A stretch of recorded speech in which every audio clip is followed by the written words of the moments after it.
Hi guys, so today pag-uusapan lang natin itong mga narrative na nangyayari today, especially yung Robinhood. Ang daming mga feedbacks or questions na nare-receive tayo dito regarding sa narrative nitong Robinhood, no. So, discuss lang natin today dahil itong isa sa mga application na ito is merong first mover advantage na lilist yung mga tokens na related for Robinhood. But then again guys, no, kahit first mover advantage ito, mas risky din yung mga tokens na yan dahil wala pang masyadong pinaka-liquidity, no. So please keep in mind lang dito sa na-mention natin, no. And as we observe dito guys, no, nagkaroon nga ng launch ng mainnet itong Robinhood chain, no. So, if you have like mga Web3 wallet, meron ng chain itong si Robinhood. And lately, nagkaroon din sila ng pinaka-announcement regarding the agentic. Noong July 11, they mentioned dito that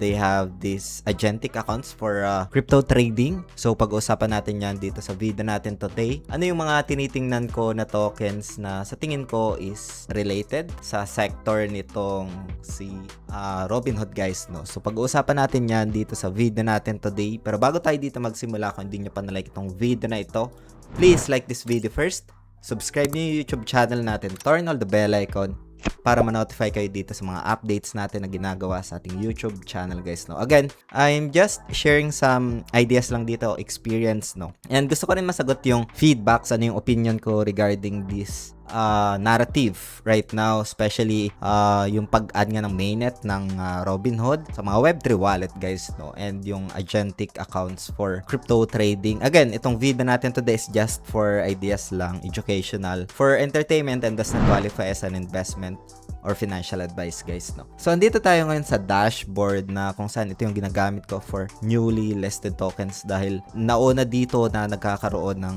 mga tokens, no. And you can check naman, lalagay ko sa pinaka-description ng video na to yung official link, and para na rin makaiwas sa mga phishing links online guys, no. So unahin na natin yung isa sa mga meme nila dito, which is itong Cashcat. Ito, so we observe that the price is consolidating around 14 cents to 19 cents right now as of recording this video. Again, no, as mentioned, hindi pa ito financial advice. I'm just sharing some insights, ideas lang dito, as well as experience, and especially sa mga nagtatanong ano yung mga narrative tokens dito na related for Robinhood. Next one is yung Juggernaut. This is one of the sector under the Robinhood ecosystem. And then itong Vex as well. I think this one is one of the AI type na narrative but still under the ecosystem of Robinhood. Next one is yung Arrow, another crypto project or tokens na under the Robinhood ecosystem. So this one, Vex, Arrow, Cashcat, Juggernaut. Yung ARB, alam naman natin, matagal na itong crypto project na ito, nagkaroon din ng mga airdrop, and marami ding mga speculations na based from forums, community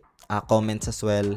Meron tayong nababasa. Again guys, you can just check that, cross-validate. Please do your own due diligence research as well. They mentioned that they once na mag-interact doon sa Robinhood chain, they have this potential airdrop, so you can search that naman if you are interested.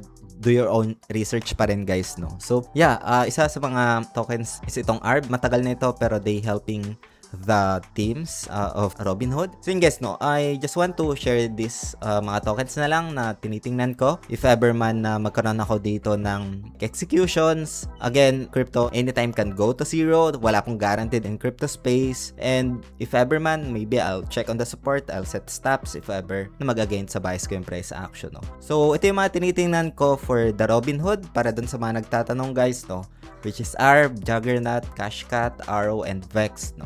So, yeah, if you have questions, just feel free to comment lang sa comment section ng video na ito. And you can explore this app if you're interested. As mentioned, dito unang mga nililist, yung may mga potential na tokens, yung mga potential narratives guys, no, yung possible na magkaroon ng move in the next coming days or months bago pa magkaroon ng listing sa iba't ibang platform, no. So yun lang guys, maraming salamat ulit sa panunood and hope this video helps. Please like this video if you find interesting and subscribe, turn all the bell icon dito sa ating YouTube channel guys. So maraming salamat ulit sa panunood. Ingat tayong lahat. Peace out. Bye for now.